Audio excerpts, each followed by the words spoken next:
وہ کہتے تھے گائے کا گوشت مت کھاؤ, تو میں کہتا تھا بھائی کیوں نہیں کھائیں ہم, آج کل تو لاجک کا دور ہے نا, جب بکری کا بھی کھاتے ہیں مرغی کا بھی کھاتے ہیں تو گائے کا کیوں نہ کھائیں ہم, ٹھیک ہے نا, گائے نے کیا ایسی چیز ہے, تو یہ کہاں ہے کہ یہ ہماری ماں ہے یا یہ, میں اکثر ایک سوال پوچھتا ہوں نا, گائے اگر ماں ہے تو بیل پھر باپ ہونا چاہیے, کیا خیال ہے بھائی, پھر بیل باپ ہونا چاہیے, بھینس کا دودھ تو آج زیادہ پیا جا رہا ہے, وہ نانی ہونی چاہیے, تو یہ پڑھے لکھے, میں جو تمام ہندو لوگ ہیں ان سے محبت کے ساتھ ایک بات عرض کر رہا ہوں, دیکھو میں جھوٹ بول کر اپنے آپ کو مطمئن کر سکتا ہوں, آپ جھوٹ بول کر اپنے آپ کو مطمئن کر سکتے ہیں, بنانے والے کو ہم دھوکہ نہیں دے سکتے.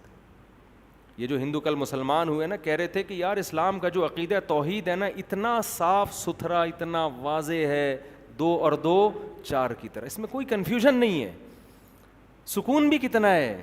قرآن نے بیان کیا, ضرب اللہ مثلا رجلا فیہ شرکاء متشاکسون, اللہ مثال دیتا ہے 2 آدمیوں کی, ایک وہ جس کے کئی آقا ہوں, یہ زیادہ خوشی میں ہوگا سکون میں, یا جس کا صرف ایک آقا ہو, سکون کس میں ہے؟ تو ایک کو معبود بنانے میں سکون ہے بھائی, ہمارا ہر مسئلہ ایک اللہ ہی پورا کرے گا. آپ کے ہاں یہ 50 والا بھگوان الگ قسم کے مسائل کے, اس میں ریٹ بڑھا دو گے تو مسائل 100 والا بھگوان کے الگ ریٹ ہیں, ہول سیل کے ریٹ الگ ہیں, ریٹیل کے ریٹ الگ ہیں, پھر 4 بھگوان کے ساتھ ایک فری مل رہا ہے, اب فری والا پتہ نہیں کچھ کر بھی سکے گا کہ نہیں کر سکے گا, وہ فری والا ہے. تو 10 قسم کے مسائل ہیں, چھوڑ دو اپنے باپ دادا کی اندھی تقلید. قرآن فرعون کے بارے میں کیا کہتا ہے؟ فرعون خود بھی جہنم کی آگ میں اور اپنے ماننے والوں کو بھی جہنم کی آگ میں لے کے جائے گا. اور آخری آیت کر کے میں اپنے بیان کو ختم کرتا ہوں. ابراہیم علیہ السلام نے اپنی قوم سے کہا, انما اتخذتم من دون اللہ اوثانا مودۃ بینکم فی الحیات الدنیا. یہ ہندو بھائیوں سے خاص گزارش ہے کہ اس آیت کو غور سے سنیں, خاص گزارش ہے. دیکھو ہم اپنا مذہب کسی پہ تھوپتے نہیں ہیں, آپ کی مرضی, آپ اسلام لائیں نہ لائیں. جب بھی اسلامی حکومتیں آئی ہیں مذہبی آزادی دی گئی ہے. 1000 سال ہندوستان پہ مسلمانوں نے حکومت کی ہے, مگر مندر اس وقت بھی تھے اور آج بھی ہیں. پاکستان میں بھی مندر ہیں, کھلے عام ہندوؤں کو اس میں جانے کی اجازت ہے.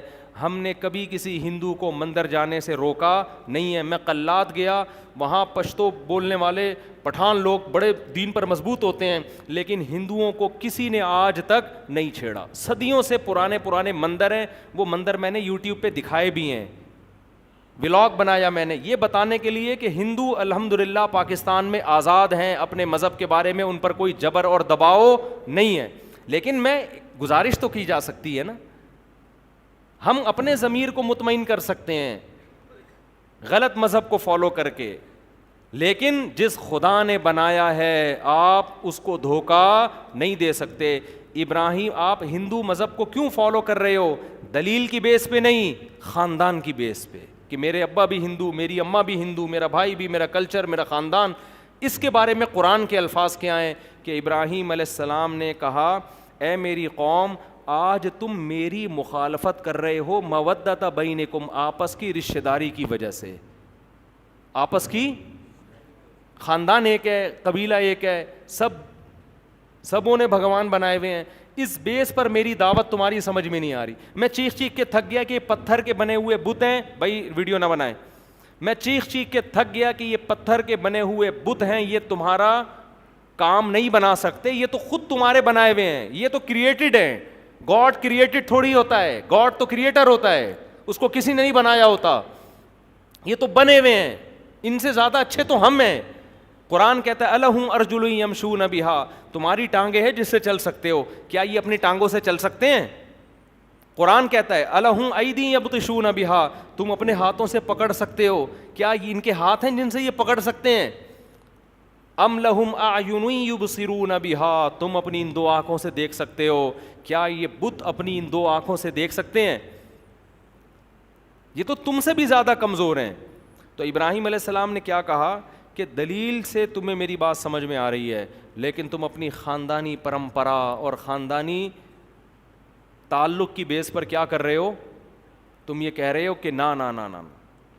تو فرمایا کہ یہی رشتہ داری اور خونی رشتے جب اللہ حساب و کتاب تم سے لے گا, تو یہی خونی رشتے محبتیں محبتوں کی بجائے دشمنیوں میں تبدیل ہو جائیں گی. تم انہی کے گریبان پکڑو گے کہ اللہ ان کی وجہ سے ہم نے تجھے چھوڑا تھا. تو بھائی رشتہ داری اتنی نبھاؤ جتنی افورڈ کر سکتے, کسی کا ساتھ اتنا دو. آپ نے کیا کیا, ایک اشتہاری مجرم کو گھر میں پناہ دے دی, اس کی وجہ سے آپ بھی کیس میں آ گئے, چوڑے میں آ گئے. لوگ کہتے ہیں نا ابے تو نے اتنا اس سے محبت کا اظہار کرنا تھا جتنا افورڈ کر سکتا, تو نے اتنے بڑے مجرم سے تعلقات کر لیے تو تو بھی پکڑا جائے گا, انویسٹیگیشن میں تیرا بھی نام آیا ہے. تو آپ اپنے باپ دادا, اپنی ماں, اپنی بہن, اپنے رشتوں کی وجہ سے ان پتھروں کے سامنے جھک رہے ہو, تو یہی چیز قیامت کے دن دشمنی کا ذریعہ بنے گی. اور ایک دوسرے پر الزام دھرو گے, اے اللہ ان کی وجہ سے ہم نے ان پتھروں کو. قرآن کہہ رہا ہے انکم وما تعبدون من دون اللہ حسب جہنم, تمہیں ان پتھروں کے بنی ہوئی مورتیوں کے ساتھ اللہ جہنم کی آگ میں ڈالے گا. دنیا میں کچھ بھی نہیں ہے بھائی, دنیا میں تو اللہ نے آزادی رکھی ہے. لا اکراہ فی الدین, قرآن کہہ رہا ہے دین میں زبردستی نہیں ہے, کوئی زبردستی نہیں. دنیا میں تو مندر بھی ہوں گے, چرچ بھی ہوں گے, مسجدیں بھی ہوں گی, جو اس کا دل چاہے. شراب جو غیر مسلم شراب پیتا ہے وہ اسلامی سلطنت میں غیر مسلم شراب پیتے رہے ہیں, ان پر تھوڑی پابندی ہے.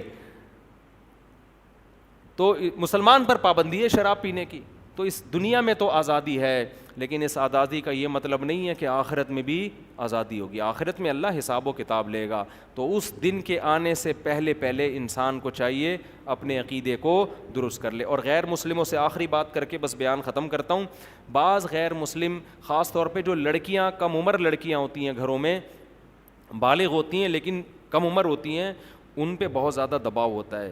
وہ کہتی ہیں اگر ہم نے اسلام قبول کر لیا تو ہمارے تو گھر والے ہمیں مار دیں گے. تو دیکھو اللہ نے آسان راستہ رکھا ہے کہ اگر آپ کو یہ خطرہ ہے کہ آپ نے اپنے اسلام کو ایکسپوز کیا تو آپ کو بے تحاشا مارا جائے گا, تو اللہ کہتے ہیں اسلام لے آؤ مگر دنیا کے سامنے اس کو ظاہر نہ کرو. یہ اللہ نے چھوٹ رکھی ہے. کتنی بڑی آسانی دے دی نا اللہ تعالیٰ نے.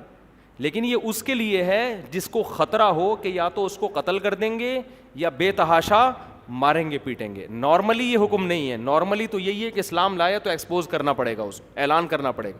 لیکن اگر خطرہ ہے, خاص طور پہ جو گھروں میں لڑکے ہوتے ہیں, لڑکیاں ہوتی ہیں, ان کو بڑے خطرات ہوتے ہیں کہ خاندان والے مارتے ہیں, بہت زیادہ ٹارچر کرتے ہیں. ایک سکھ لڑکی مسلمان ہوئی تھی, اس نے مجھ سے رابطہ کر کے کہا کہ میں نے اپنا اسلام چھپا دیا ہے کیونکہ اگر پتہ چل گیا تو مجھے تو مار دیں گے. تو میں نے اس کو یہی مشورہ دیا, میں نے کہا آپ چھپ کے نماز پڑھیں, روزہ رکھیں, آپ جتنا آپ کے لیے ممکن ہو.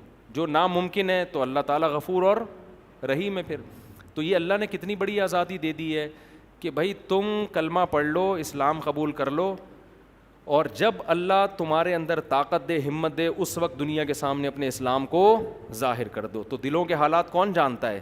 اللہ جانتا ہے. تو یہ اللہ نے بڑی آسانی دے دی ہے کیونکہ اللہ کا دین ہے نا, تو اللہ جانے بندہ جانے, ٹھیک ہے.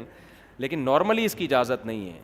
نارملی تو جب کوئی اسلام لایا تو اس کو اعلان کرنا پڑے گا, لیکن اگر ایسا خطرہ ہے تو وہ اپنے اسلام کو چھپا بھی سکتا ہے. قرآن میں ہے نا کہ فرعون اور موسیٰ علیہ السلام کا جب مقابلہ ہوا تو وقال رجل مؤمن من آل فرعون یکتم ایمانہ, فرعونیوں میں ایک درباری تھا, مسلمان ہو گیا, حضرت موسیٰ پر ایمان لیا, لیکن اس کو پتہ تھا اگر میں نے ایکسپوز کر دیا تو میری گردن اڑا دی جائے گی. اس نے کیا کہا, اپنے ایمان کو چھپا لیا. چھپانے کے بعد اب فرعون کو مشورہ دے رہا ہے کہ بھائی دیکھو تم موسیٰ سے دشمنی تو لے رہے ہو, لیکن بالفرض اگر یہ سچے نبی نکلے, بالفرض امکان تو ہے نا, تو پھر ہماری ایسی کی تیسی ہو جائے گی. ایمان کو چھپا کے کیسے مشورے دے رہا ہے بہترین. اور کہا یوسف علیہ السلام بھی اللہ کے پیغمبر, ان کا بھی دعویٰ تھا کہ وہ اللہ کے پیغمبر ہیں, ہم نے ان کو بھی جھٹلایا. اور اس کا دعویٰ کیا ہے موسیٰ کا, کیسا دیکھو کیسی تبلیغ کر رہا ہے وہ, کہ موسیٰ کا دعویٰ ہے کہ ایک خدا پر ایمان لے آؤ. دعویٰ دیکھو, دعوے میں بندہ غلط نہیں ہے, باتیں صحیح کر رہا ہے, ان کا کوئی مفاد نہیں ہے. اور پھر کیا کہنے لگا, یا قوم لکم الملک اليوم ظاہرین فی الارض, آج زمین میں ہماری حکومت ہے, لیکن حکومتیں الٹتی پلٹتی رہتی ہیں, آج ہم طاقت کے نشے میں ہیں. تو فرعون نے اس کو مارا نہیں, کیونکہ فرعون اس کو اپنا بندہ سمجھ رہا تھا نا. نہیں آئی بات سمجھ میں؟ فرعون سمجھ رہا ہمارے دربار کا آدمی, لیکن تھوڑا سا کھسک گیا ہے یہ. تھوڑی سیٹنگ کیا ہو گئی ہے, آؤٹ ہو گئی. تو جو غیر مسلم جبر دباؤ میں آ چکے ہیں, اسلام قبول کر لیں, اللہ کو بتا دیں کہ اللہ ہم نے اسلام قبول کر لیا ہے, کلمہ شہادت پڑھ لیں, اور پھر اپنے والدین کو اس طرح سے تبلیغ کر لیں. یہ نہ بتائیں کہ ہم مسلم ہیں, بتائیں بھائی ابا دیکھو یہ مٹھائی بت کے سامنے صبح ہم رکھ کے گئے تھے, شام کو بھی ویسی کی ویسے ہی پڑی ہوئی ہے, تو کیوں ان سے دل بہلا رہے ہیں, کیا ہے یہ, کیوں ہم ان اپنے مذہبی رہنماؤں کے پیچھے چلیں. اللہ تو جس نے بنایا ہے وہ کریٹر ہے, وہ کریٹڈ نہیں ہو سکتا. تو یہ 2 اور 2 4 کی طرح ہے. تو اسلام توحید کی دعوت دیتا ہے. اسلام میں عبادت ہے, نماز ہے, صفائی ہے, روزہ ہے, ماں باپ کی اطاعت ہے. اچھا دیکھو یہ بھی سمجھ لیں, اسلام لانے کے بعد اسلام آپ کو غیر مسلم رشتہ داروں سے بدسلوکی کا حکم نہیں دیتا. بعض والدین یہ ڈرتے ہیں کہ ہمارا بچہ مسلمان ہو گیا تو ہم سے کٹ جائے گا. بالکل بھی ایسا نہیں ہے. قرآن نے صاف طور پر کہا ہے کہ تمہارے ماں باپ اگر مشرک بھی ہوں اور تم مسلمان ہو, صاحبہما فی الدنیا معروفا, پھر بھی تم نے ان سے اچھا سلوک کرنا ہے. تو اگر کوئی غیر مسلم مسلمان ہونا چاہتا ہے تو بھائی اس کے خاندان والے یہ نہ سمجھیں کہ اسلام لانے کے بعد یہ ہم سے کٹ جائے گا. نہیں کٹے گا. مولوی اس کو کٹنے کا مشورہ نہیں دیں گے. مولوی کہیں گے تمہارا باپ, تمہاری ماں, تمہاری خالہ, تمہاری پھپھو, تمہاری چاچی آج بھی خالہ ہے, آج بھی پھپھو ہے, آج بھی بہن بہن ہے, آج بھی بھائی کیا ہے, بھائی ہے. حضرت صفیہ رضی اللہ عنہا نبی کی زوجہ تھیں, یہودی خاندان سے تھیں. وہ یہودیوں کو ہدیے بھیجا کرتی تھیں اپنے رشتہ داروں کو. کسی نے کہا ان کے یہودیوں سے تعلقات, انہوں نے کہا میرے رشتہ دار ہیں وہ سارے, تو نبی نے مجھے رشتہ داری جوڑنے کا حکم دیا ہے. تو بعض غیر مسلم سمجھتے ہیں مسلمان ہو گیا تو بالکل ہی کٹ جائے گا. نہیں بھائی, وہ مسلمان اس کو ہونے دیں اگر وہ ہونا چاہ رہے ہیں. آپ لبرل بنے نا, سچی مچی کے لبرل, آپ لبرل بنے بھائی. تو اگر ایکسیپٹ کرنا چاہتا ہے تو ٹھیک ہے, وہ پہلے سے زیادہ آپ کی خدمت کرے گا, کیونکہ اب اسلام اس کو فورس کرے گا اپنے ماں باپ کی خدمت کرنے پر. تو اللہ کرے یہ بات سمجھ میں آ جائے تو اچھا ہے, نہیں آئے تو اللہ میاں قیامت میں خود ہی سمجھا دیں گے. پھر کیا خیال ہے, لیکن پھر اس وقت سمجھنے کا ٹائم مارکیٹ سے شارٹ ہو چکا ہوگا. ابھی مارکیٹ میں اللہ نے سمجھنے کا دماغ بھی رکھا ہے اور سمجھنے کا ٹائم بھی دیا ہے. موت کے بعد سمجھنے کا دماغ تو ہوگا, سمجھنے کے لیے مہلت نہیں ملے گی. اللہ عمل کی توفیق عطا فرمائے. سبحانک اللہم و بحمدک نشہد ان لا الہ الا انت نستغفرک و نتوب الیک.